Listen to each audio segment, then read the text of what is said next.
compressif, de se lever dans l'avion, de pomper au niveau de la cheville, de s'amener une balle de stress au niveau de la main, de faire des exercices le plus possible pour éviter l'inactivité. Et toute inflammation chronique de la peau ou autres désordres de la peau sont des facteurs de risque. Quels sont les signes et symptômes?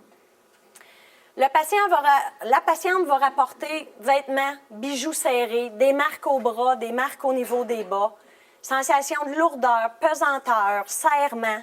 Des fois, ils vont parler de douleur, des fois non. C'est très, très, très variable. Puis c'est pas parce qu'il y a de la douleur que c'est un lymphédème, puis c'est pas parce qu'il n'y a pas de douleur que c'est pas un lymphédème. Ça va dépendre des compressions nerveuses. J'ai vu les deux fréquemment.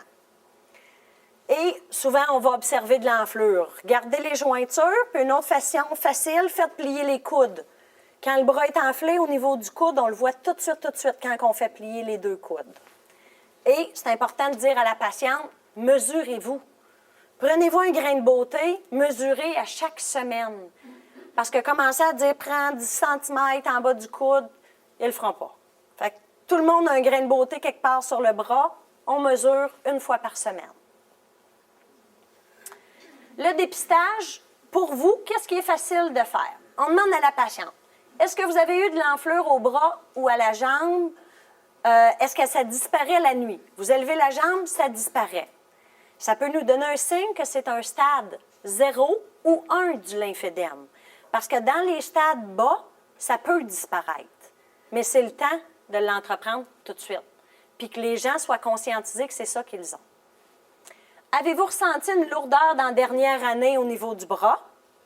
Avez-vous de l'enflure présentement? Si le patient rapporte de l'enflure puis qu'on ne le voit pas, quand on le mesure, il y a de l'enflure. C'est significatif au niveau des études. Une étude scientifique qui ont fait que c'était statistiquement significatif. Avez-vous ressenti de l'engourdissement dans la dernière année? Là, c'est parce que c'est au niveau nerveux. Hein? Si c'est enflé, les nerfs peuvent être comprimés.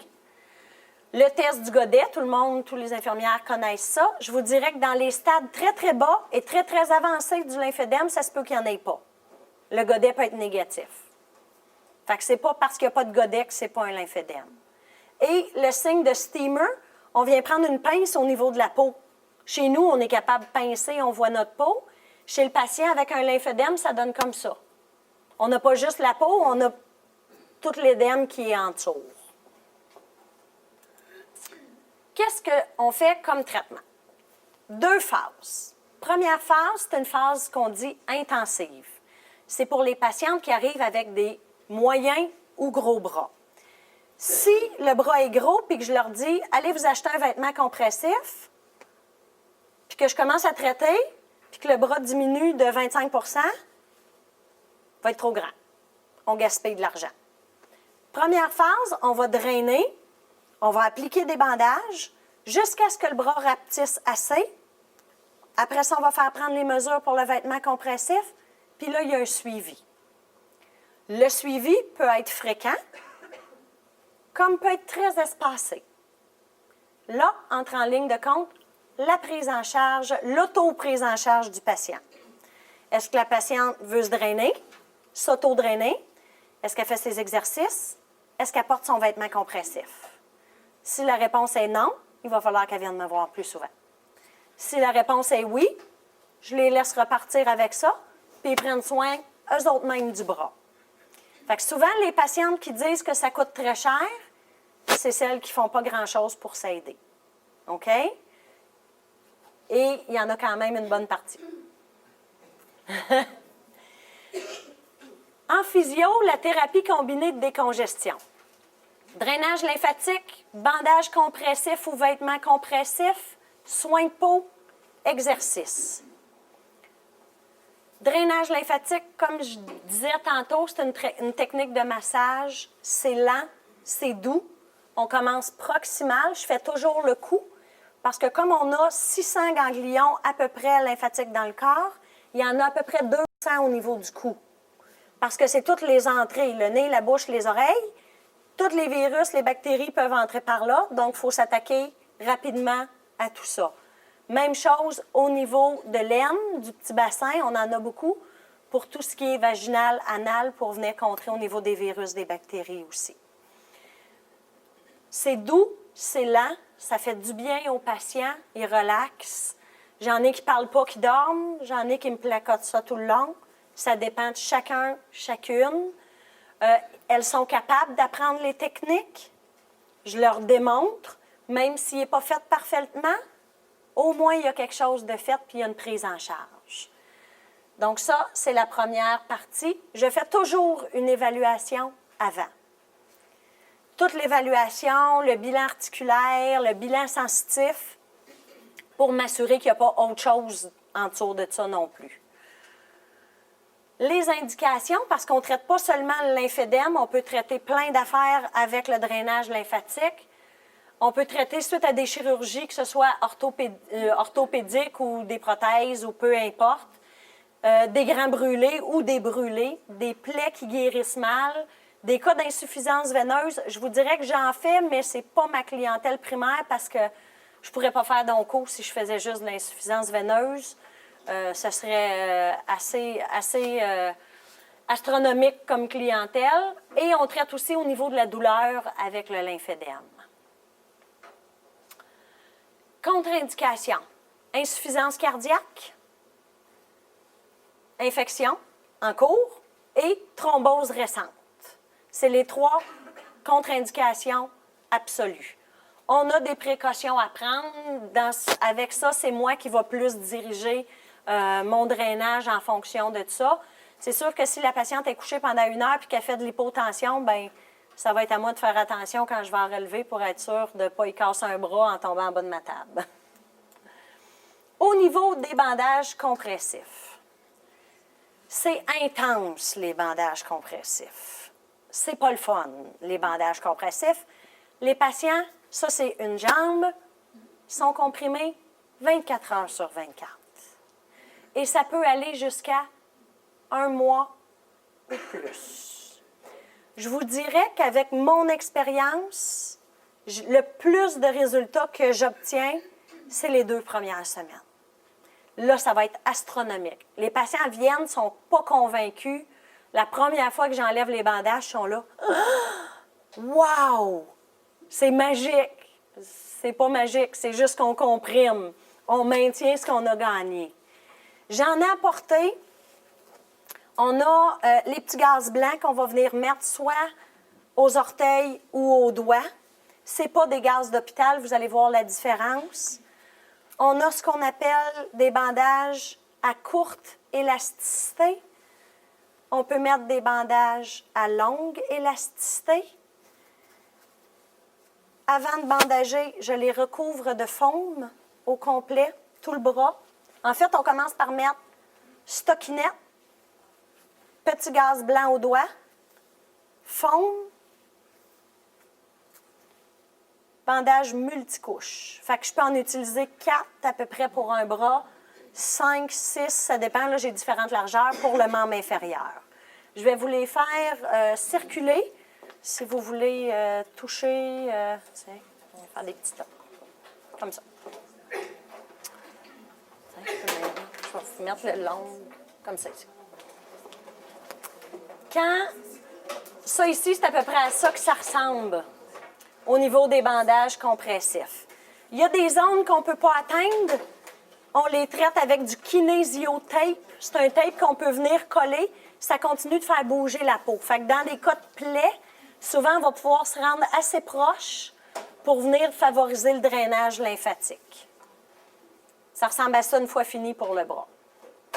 Pour les vêtements de compression, on a différents types. Il y a des préfabriqués. Celui-là, ce n'est pas le meilleur exemple. Moi, c'est ce qui m'est donné que je vous ai apporté. C'est des vêtements, vous voyez comment ça s'étire? Ça contient ce que ça peut. Chez les patientes qui ont de l'arthrose, personnes plus âgées ou qui ont un édème très, très léger, on peut aller chercher un préfabriqué. Ils sont un peu plus solides que ça, ceux que je recommande. Il existe aussi le sur-mesure, moins beau, plus chaud. Les patientes tombent toutes en bas de leur chaise quand je leur dis qu'ils vont porter ça à vie. Celui-là, Tombez pas en bas de vos chaises, ça va à peu près 500 $. Attendez, il faut le changer aux 4 à 6 mois. OK? Celui-là, avec manchon et gants, coûte autour de 150. Donc, ça va beaucoup dépendre au niveau des assurances des patients, mais surtout de leurs besoins. Comme je leur dis, c'est comme une brassière ou une paire de bottes. Tu peux acheter à plus cheap, mais tu vas la changer plus souvent. Et ce n'est pas la même efficacité. Donc, en discutant avec les patients, on prend le temps, on regarde leurs besoins, qu'est-ce qui couvre les assurances et tout, puis après ça, ils prennent la décision. Fait que je vais vous les faire circuler aussi. Puis dans... Oui? Je vous dirais, je dis à vie, il y a certains lymphédèmes de quand c'est le stade 0 ou le stade 1, elles vont commencer à le porter, puis à un moment donné, elles vont sauter des journées, puis le bras va rester beau. Mais je leur dis, c'est à vous de mesurer. Elles peuvent l'enlever, mais en l'enlevant, elles prennent le risque que le bras grossisse. Fait que c'est vraiment au gros bon sens de chaque patient. C'est vraiment au jugement de chacun, mais moi, je recommande de le porter tout le temps. Et s'il ne porte pas la main, ça peut enfler au niveau de la main. Donc, c'est un pensez-y bien. Au niveau des soins de peau, c'est de faire attention, avoir une crème hydratante sans parfum, sans alcool, faire attention aux soins des ongles, pas arracher les cuticules, faire attention de garder ça propre, attention, pas de soleil, pas de coups de soleil, les piqûres d'insectes. Inspecter le membre souvent entre les orteils. Là, les patients qui ont des grosses jambes, souvent, ça vient tout fendu, ça vient craqueler. Il faut faire attention. Les exercices, on va suggérer des exercices lents, souvent de proximal, de commencer par bouger le cou, activer la cage thoracique, les mouvements d'épaule. Après ça, plus venir bouger au niveau du bras. Ils peuvent faire du sport, ils peuvent bouger, ils ont le droit de jouer au tennis, ils ont le droit de jouer au golf. Tout est dans la graduation. On repart lentement et on augmente graduellement. On ne devient pas Miss Univers du jour au lendemain. Ou de la patiente qui n'a jamais rien fait à aller s'entraîner 7 jours semaine. Donc, l'important dans ça, c'est vraiment d'y aller graduellement. Ici, je vais juste vous montrer un petit vidéo. J'ai une formation en thérapie aqualymphatique. J'offre des formations de soir au centre de réadaptation. J'ai des feuilles ici pour celles qui veulent l'information. Et les patientes apprennent à s'auto-drainer dans l'eau. Donc, toutes les patientes qui ont des piscines, là, c'est merveilleux après ça. Elles apprennent la routine, puis elles sont capables de s'auto-drainer. Et ce qui est merveilleux, l'eau est à 92 degrés. Donc, ce n'est pas une torture et on n'a pas besoin de savoir nager. Parce qu'on a de l'eau, même pas aux épaules, puis c'est la piscine du CRE, donc elle est très bien divisée en paliers. Comme vous voyez, c'est pas là qu'on dépense 500 calories. Là, c'est pas un cours très, très intensif. Mais on s'amuse pareil. Ça ici, c'est une patiente que j'ai vue avant traitement, post-traitement. Donc, on voit vraiment une différence. Et moi, ce que je trouve merveilleux, elle était tellement contente que je la pose à la fin, elle s'est toute mise belle. Elle a remis ses bagues. Donc, au niveau de l'estime personnelle, ça fait une grosse, grosse différence. Regardez au niveau de la main, là. C'était pas un gros lymphédème, mais la patiente portait des manches longues puis elle s'était taillé un petit gant. Pas de doigts, là, pour pas que les gens remarquent que c'était enflé. Ça la dérangeait vraiment beaucoup. Oui? Non, on avait fait quelques traitements. Oui, on avait fait quelques traitements. Si ma mémoire est bonne, on avait fait 3 semaines. Bandagé pendant 3 semaines. Qu'est-ce qu'il y a comme aide financière? Parce qu'il y en a. Société canadienne du cancer, c'est sûr qu'il faut être à faible revenu. Je pense que c'est 27 000 $ par famille. On ne vit pas riche, sauf qu'il paie 500 $ de physiothérapie et 4 vêtements compressifs par année. Donc, c'est quand même un bon coup de main. Il y a Saphir, la Fondation Jean-Marc Paquette, la division financière s'appelle Saphir.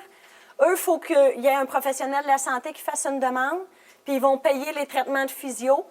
et ils peuvent payer 10 traitements, 8 traitements. C'est vraiment quand moi je fais la demande qu'ils vont payer, mais ils ne payent pas les vêtements compressifs. Mais il y a déjà une partie d'aide. Il y a la randonnée des neiges qui vient en aide aussi financièrement. Et il y a Cancer Assistance du Québec. Eux ne paient pas pour la physiothérapie ou les vêtements compressifs, mais ils vont payer pour des loyers, le compte d'hydro, donc ça peut donner de l'aide. Tu sais, les patients se font payer l'hydro, puis ils payent la physiothérapie. Donc, il y a toujours moyen de s'arranger avec ça. Important, avant de partir, prévenir l'apparition de l'édème par l'éducation. C'est vous qui voyez les patients de première ligne. Donc, si au moins vous leur en glissez un mot, qui sont plus attentifs, le choc va être moins grand quand ils vont arriver en clinique pour un traitement. Et comme ils vont être plus minutieux, plus attentionnés à leurs bras, on va vraiment diminuer le risque de lymphédème. Si l'édème est déjà là, d'avoir les prescriptions et de leur expliquer ce que vous avez appris aujourd'hui, même si ce n'est pas tout parfait, au moins, elles vont en avoir entendu parler. Puis déjà, pour elles ou pour eux, ça va être sécurisant. Et ce que moi, je trouve le plus important, c'est la dernière image, c'est le travail d'équipe. Quand tout le monde travaille ensemble pour aider le patient se sent soutenu. Puis déjà que c'est une épreuve qui est difficile, c'est déjà beaucoup pour leur venir en aide puis faire un petit changement dans leur quotidien. C'est ce qui conclut ma présentation. Je vous remercie de votre présence. Je vous ai mis mes coordonnées, les coordonnées de la clinique du Dr Towers, et vous avez mes 2 pages de référence si vous en avez besoin. Gênez-vous pas pour m'appeler, ça me fait toujours plaisir de répondre à vos questions.